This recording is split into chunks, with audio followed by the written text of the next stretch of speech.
Today's case is Selina's experience, yellow eyes, dogmen, and the hitchhiker effect. The case I'm sharing today covers the reality of what it's like to realise the things happening around you are not the norm.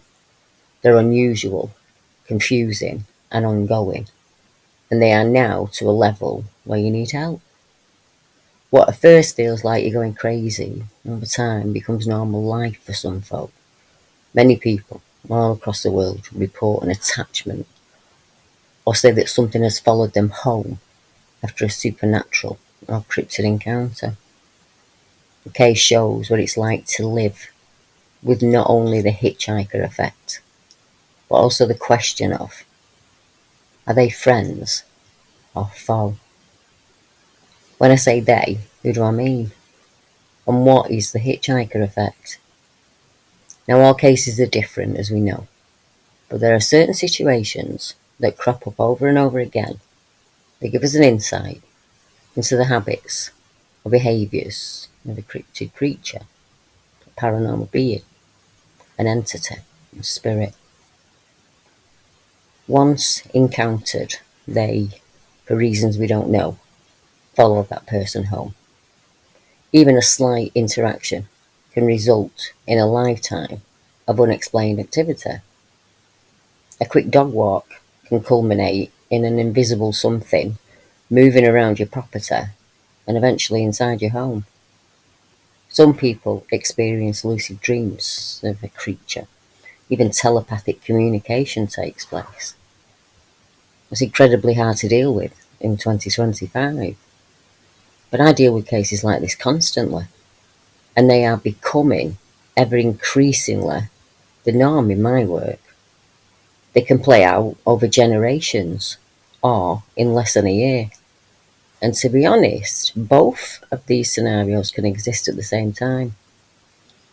The case I'm sharing tonight has happened at a very fast pace, and the activity is amping up almost daily. And I admit I need some help with this case, as it involves a family home with other more confused inhabitants. But I don't think it started recently. I think it ties into our witness Selina's first experience with something so scary that it stayed with her for life. Selina lives in the Staffordshire area, and she's been experiencing strange activity around her home and when she walks her dogs in the woodland close by.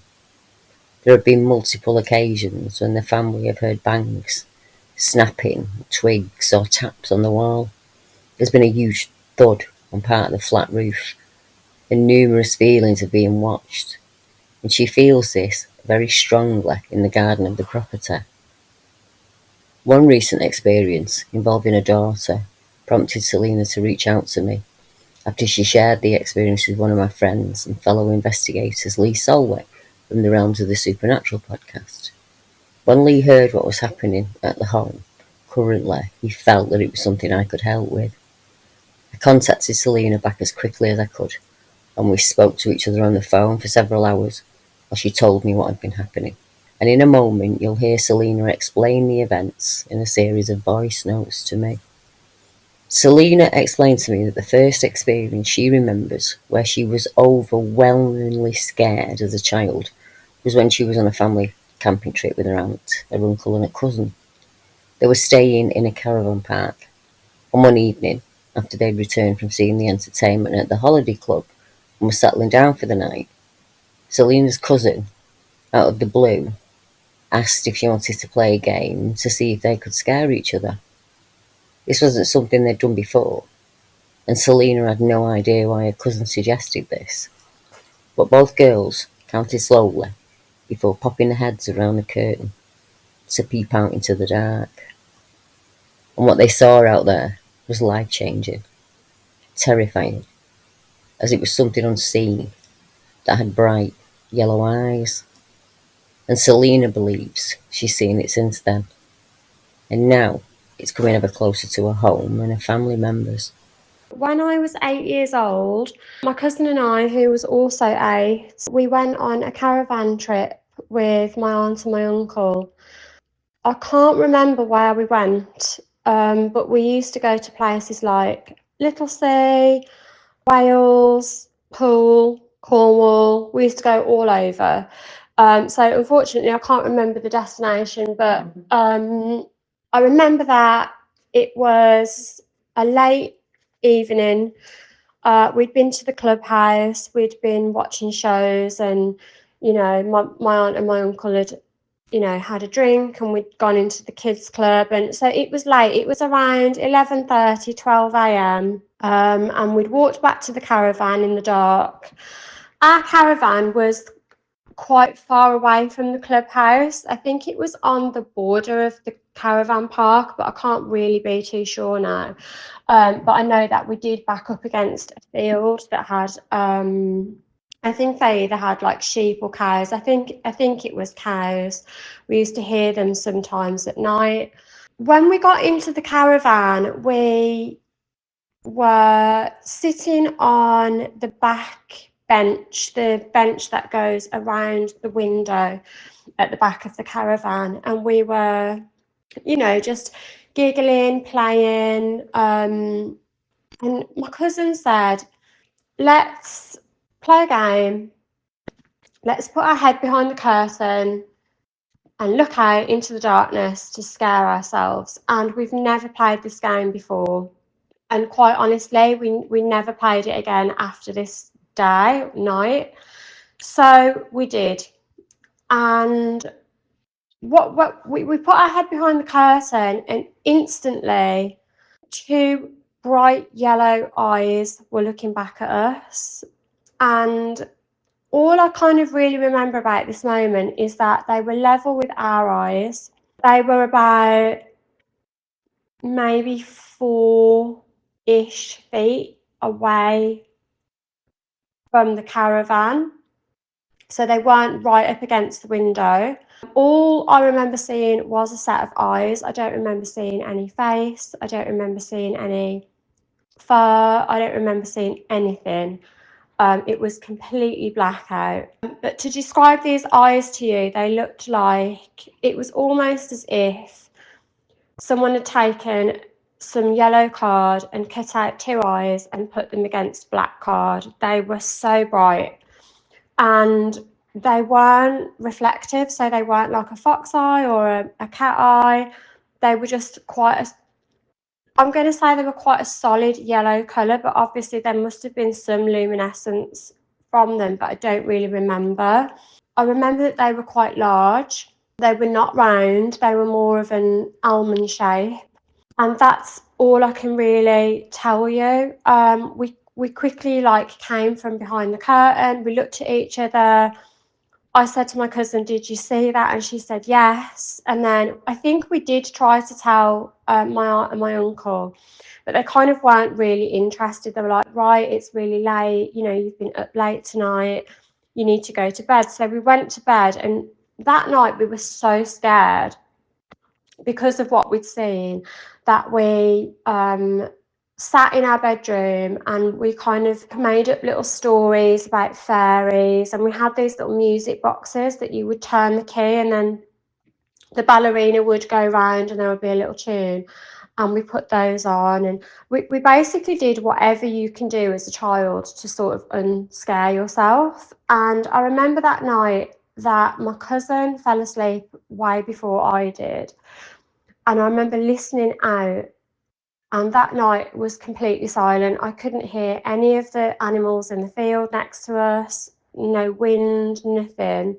And going back to that moment at the window, it must have been a couple of seconds, really. And then obviously it felt more like half an hour. It was the longest few seconds ever. And my cousin did actually look out again, but I didn't. I was too frightened, and she said that there was nothing there. And really, over the years, my cousin and I haven't really ever spoken about this. So I think the next time we ever really spoke about it was when we were about 10 years old. And I said to her, "Do you remember that night?" And she said, "Yes, but I don't want to talk about it." And we've never spoke again. It's never come up in conversation. I feel like my cousin doesn't want to talk about it, but I do. So we've just never ever had that conversation. I don't know now if she even remembers that happened, although I would imagine that she does.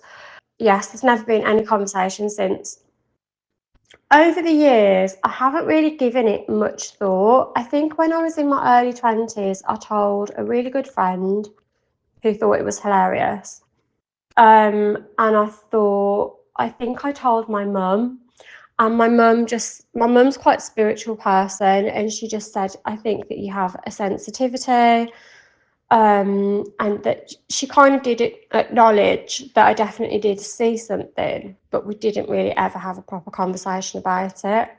I never really gave much thought to what it was. I had absolutely no idea what it could be.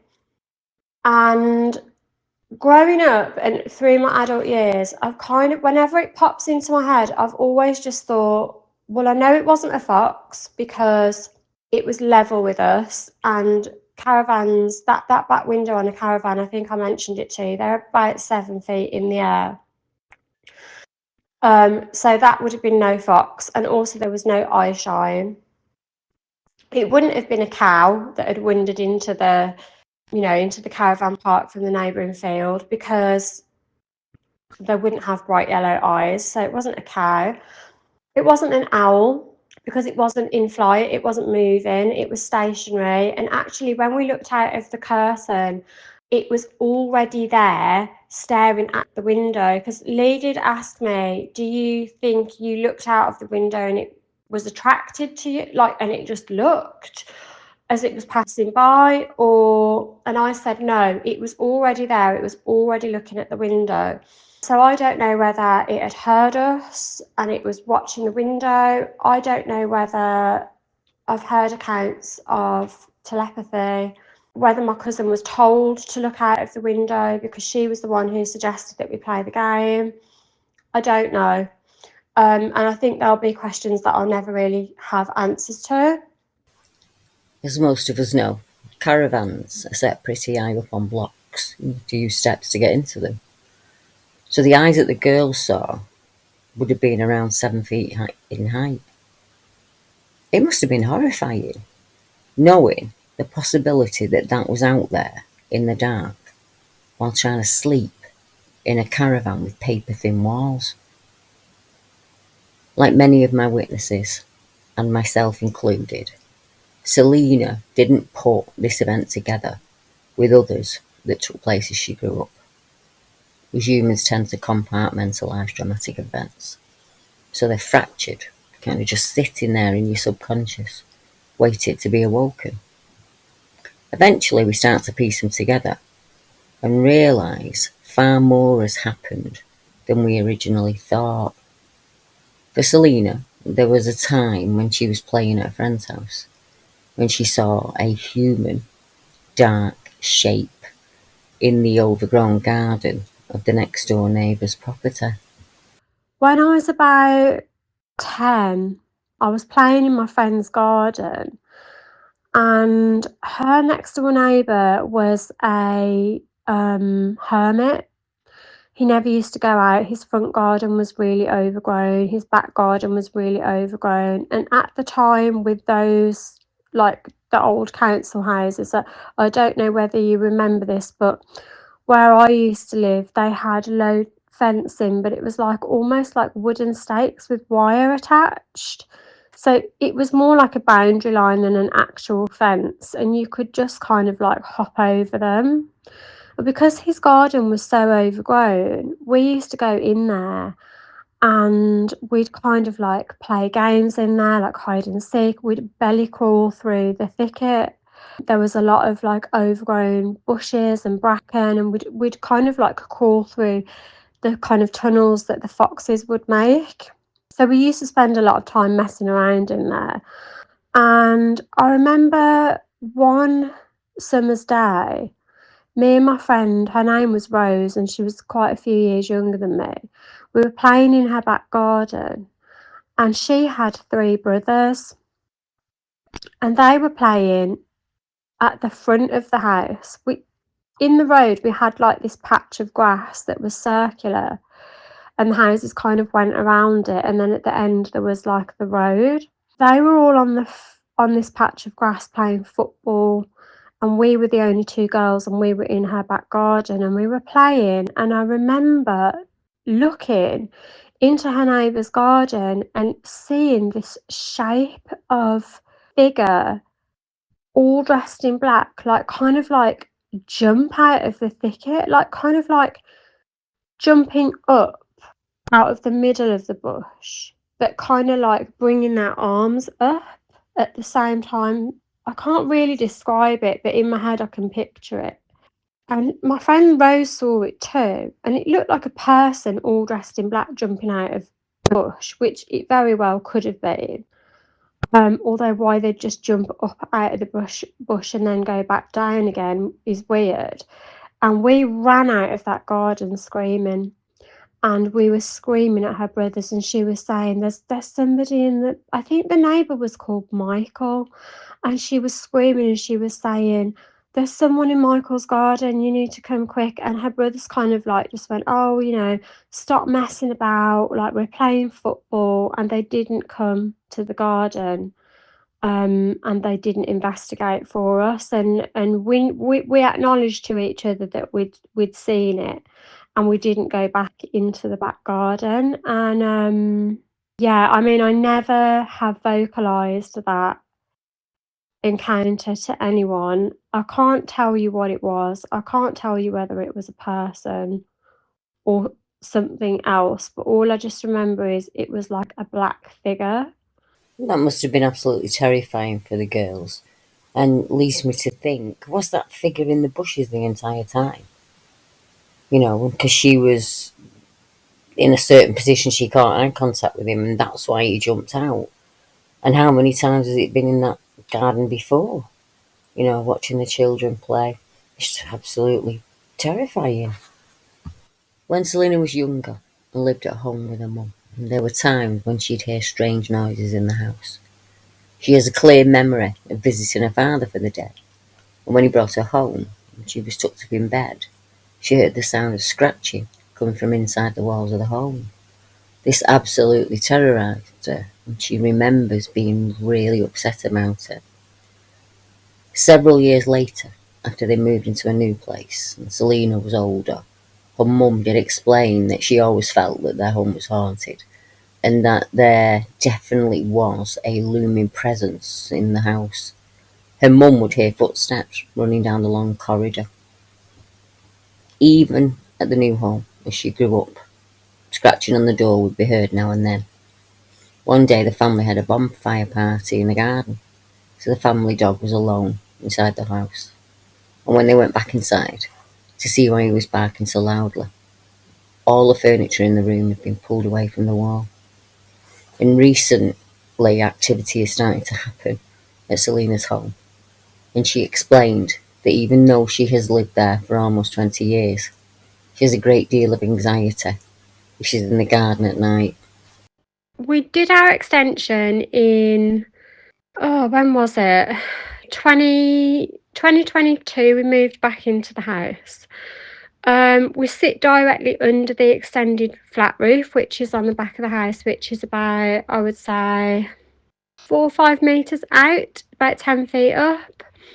We used to get the occasional really loud bang that would be a single thud, and we'd get one, and then maybe we'd get one like an hour later. We put it down to wood contracting on the roof, because the new part of the house is, there's a lot of wood that's been used on the roof particularly. So we just said that, it was the wood contracting in the heat and detracting in the when the temperature drops. It hasn't happened for quite some time. We are going into the summer months now, so we're waiting now to see whether the wood starts to expand, whether we get any more loud bangs at all. So it'd be interesting to kind of see if that theory carries through or not. Experience with my daughter.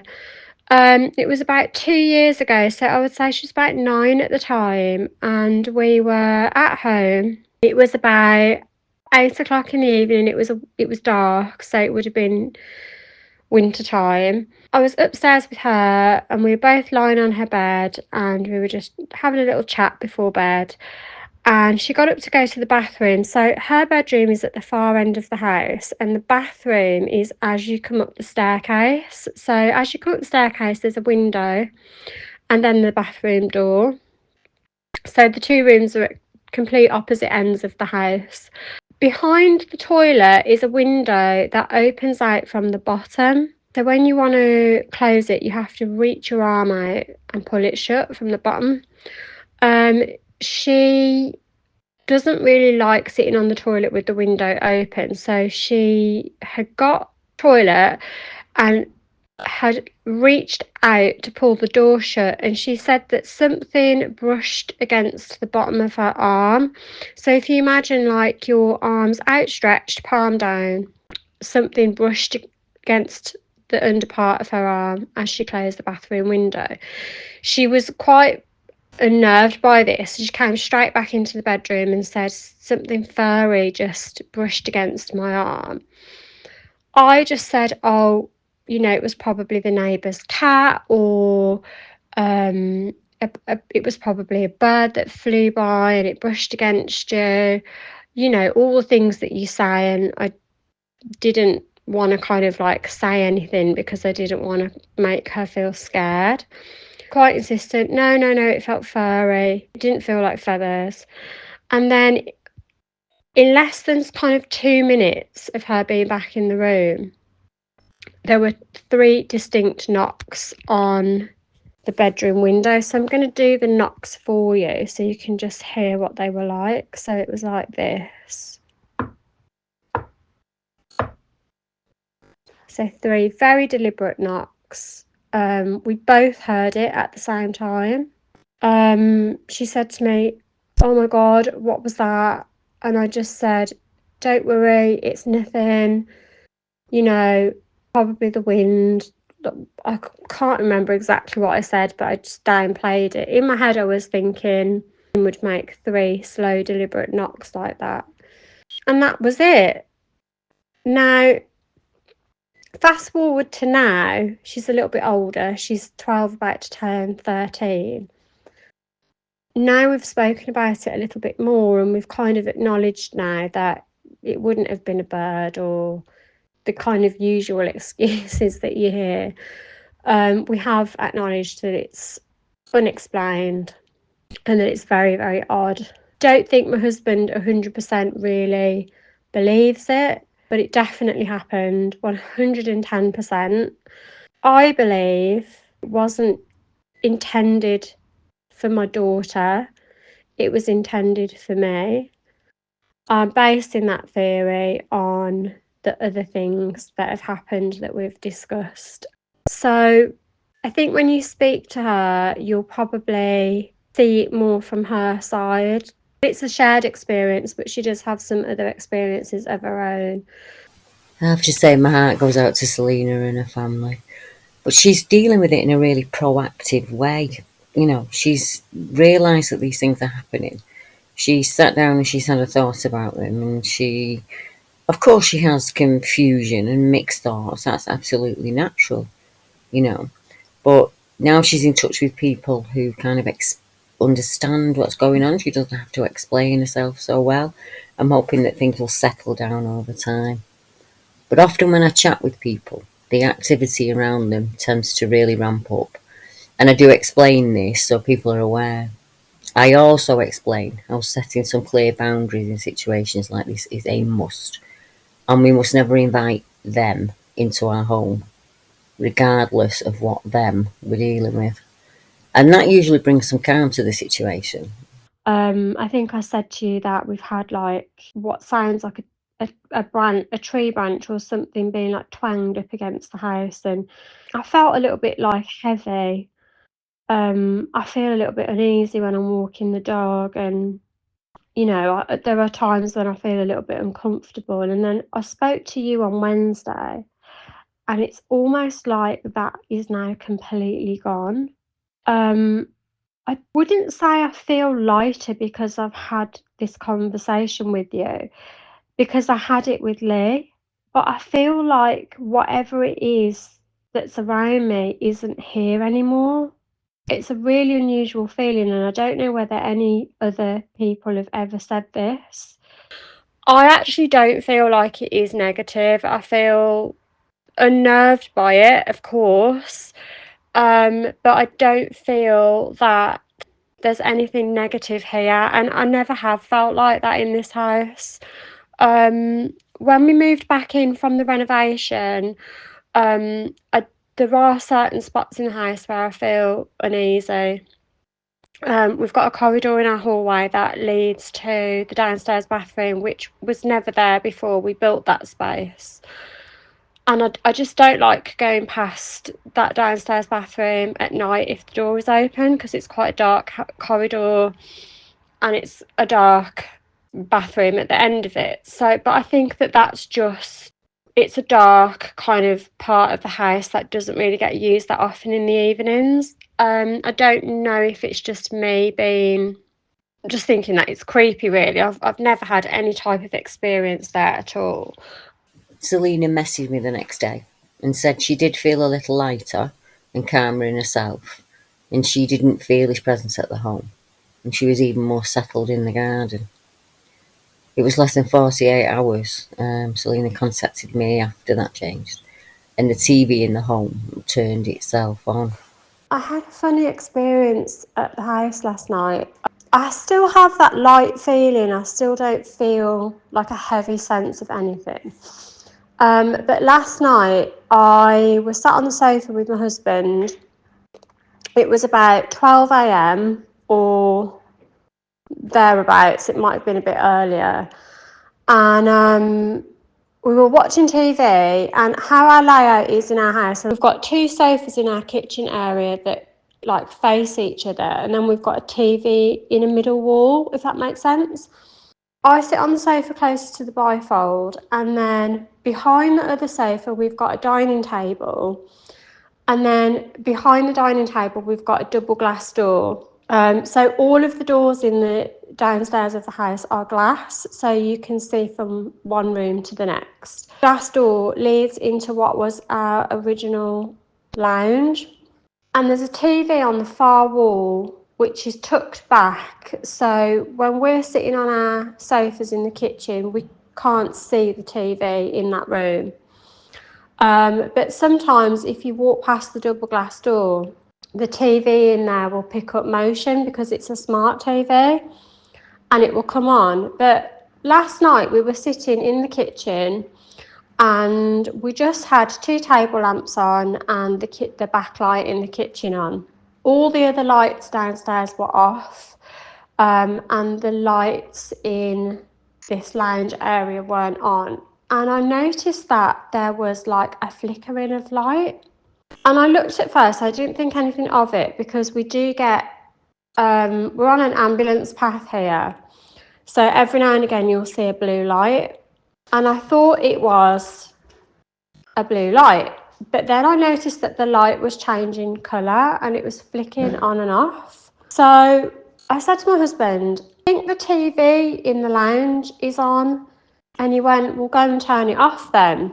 So I thought, no, I'm not going to get up and go and look. It will go off on its own. I started to feel quite distracted because out of the corner of my eye I could see that the room was illuminated with light. So in the end, after about 5 or 10 minutes, I got irritated, so I decided to just get up and go into the lounge, and the TV was on, so I had to go and physically pick up the remote and turn it off. I came back out of the room and I did feel a little bit unnerved because I actually said to my husband, the TV is motion censored, but there's nobody in there.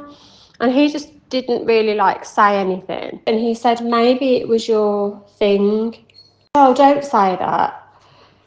And then I went to bed last night thinking, could that be him or could that be something different? There has been a paranormal experience in that room about Oh my God, we must be going back about 15 years now. My other German Shepherd, who's died now, I walked into the room one day and he was barking at the corner of the room, but he was barking up at the ceiling into like just dead space, and he was barking. So there has been something that's happened in that room. I haven't really ever experienced any paranormal activity in the house. But then when that TV came on last night, it made me think, is there paranormal activity here or is it him? But I don't feel heavy. I don't feel that heaviness. But it was interesting that that happened after I'd said to you, I think he's left me. It was the next night after the TV had turned on that Selina had a very lucid dream that, as we speak, is only a matter of hours old. You can hear the confusion in Selina as she tries to explain what happened and the mountains of questions that she was left with after this experience. I've had the same experience and questions, and so have many other people I've spoken to. The dream, as we're supposed to call it, is far too realistic to be a simple dream. There's an intelligence to it. You can feel, see, and hear it in real time as it happens. We don't reason in dreams. We do when we're awake, though. It's as if you've slipped onto another plane, or another being has slipped into yours. I wasn't sure whether I was going to actually send this to you, but this has kind of been playing on my mind all day. I've been so busy today that I haven't really given it much thought. And then this evening, it's really started to bother me. So last night, I had a really, really vivid dream. I was asleep in bed and I could hear footsteps coming up the landing towards my bedroom door. But I think I was half awake. So I think I was in like a half awake, half asleep kind of state, because I vaguely remember turning over at one point to have a glass of water. So I heard these footsteps. Then I could hear. So I sleep with my back to my bedroom door. Then I could hear breathing behind me, but like quite close to me. But I couldn't feel breathing, but I could hear it. And then I remember being really, really scared. And in my dream, I remember saying, I told you not to come into my house. It wouldn't go. And in my dream, it was the dogman. I woke up absolutely terrified, sat up in bed, and obviously I felt sort of like scared to sort of like look out into the darkness of my room, but obviously there was nothing there. And I went back to sleep after about 10-15 minutes, but I just felt really, really unsettled. And I lay in bed facing the door. And I did manage to go back to sleep. But I woke up this morning and I felt really unnerved by it. Because in my head, after we spoke the first time and you said, oh, you need to set your boundaries, I did actually say that I didn't want him to come into my home. So I don't know whether I was subconsciously just dreaming of that, but it's the first time I've ever had a dream. And I know it was one of the first things that you asked me is, do I have any recurring dreams? Do I have any dreams that are lucid? And that is the first and only one that I've ever had. But as the day's gone on, it's really unsettled me, because in my dream it was behind me, but I could see it. But I've never had a visual, I've never had eyes on anything before. So I just thought that I would share that with you. I don't know whether it has any relevance, but it's the first time that I've ever really been unnerved, to the point where I actually feel quite nervous. I haven't had any other instances at all at the house. It's been quite calm, but that dream was something that I've never experienced before. But what was the purpose of that dream? Was it to show himself to Selina as just an introduction, like a meeting of beings? Or was it to scare her? Or, as I'm finding out, it's a complex puzzle of trying to understand what's happening around you, going on, a pull between scared and curious. Is he my friend, or is he my foe? Yeah, so in your opinion, because I didn't know whether, because this has been playing on my mind a lot recently because we've had the tapping on the house and we've had the TV come on, and I didn't know whether it was just a dream because it's been playing on my mind a lot, or whether you actually felt like, because I know in our original chat you did say he will show himself to you and you have to kind of like navigate that, whether that is how he has come to me and shown himself to me, because I haven't had any physical eyes on, you know, anything. But I did conduct a little bit of an experiment at home last night, to kind of almost prove a point to my husband, because he said our smart TV always comes on, but it doesn't. And so what I did was I actually spent a good 5 minutes walking back and forth in front of the TV, and even jumped in front of it and waved my arms around, and it would not come on. And it was almost as though it was not coming on deliberately. But I don't know if that's a separate issue. But anyway, I have had the whole thing playing out in my mind a lot, and so I didn't know whether that was just a dream, but it felt like a very, very real dream. And I was actually sleeping with my back to the door as well, and I just thought, what are the chances that I would wake up and my back is to the door and I've just had a dream about something being in my room. I think I said to you previously, I think I have been like a bit mixed in how I feel about it. So I think on one hand, I think see him, and then on another hand, I don't. And so I think I'm sending out a mixed signal. So I don't know if that's why, but I did wake up. So I don't know if maybe that was him going, because in my dream I was like, go. So I don't really know. I've never had a dream about it before. It was, like I said, it was very lucid. I woke up feeling like it was real, and I don't usually have dreams like that. So I didn't really know what to think about it, which is why I decided to just voice note you and tell you about it anyway. I think because I've been talking about it, it's fired something up. But interestingly, nothing really has been going on at the house, and I still feel quite light, and I still feel like quite fresh. I don't know if that's just because I take a positive approach with it, whether I feel a little bit lighter now or what, I don't know. But I don't mind the activity around the home, but the dream that I had, I would definitely not want to have another dream like that. That was not very pleasant at all. And then it makes me kind of feel weird, like if something like that was actually in my home, I just don't like the idea of it. In terms of like the TV and stuff, that kind of stuff doesn't really bother me. But the dogman stuff, it does bother me because my home is like my safe place. Do you know what I mean? So, but when I've been in the garden at night, interestingly, I was out there at dusk yesterday. I'm not getting that foreboding feeling that I have had a lot. So that's why I kind of was saying to you, I think he might have gone. I think he might have left, or he's not here at the moment. But everything here feels quite calm.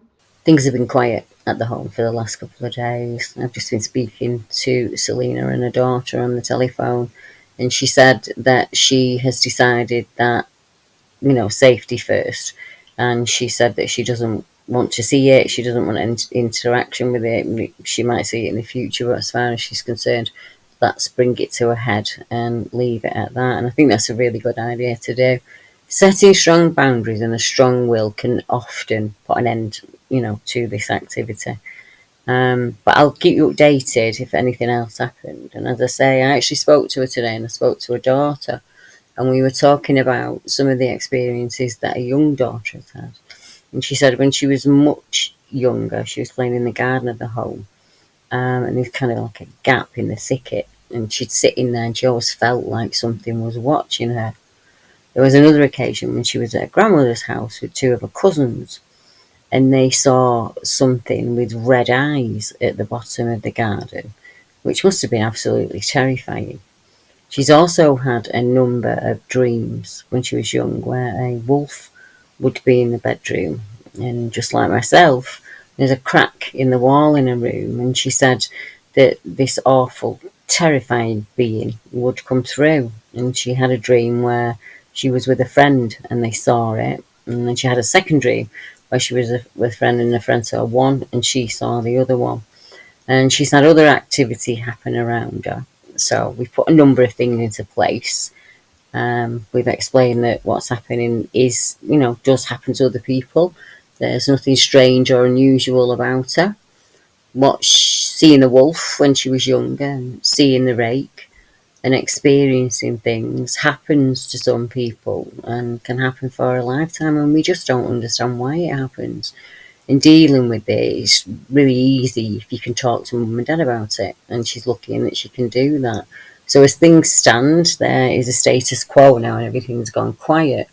They're going to decorate a room, put some things into place, and also change the bit in the garden that neither Selina or her daughter like.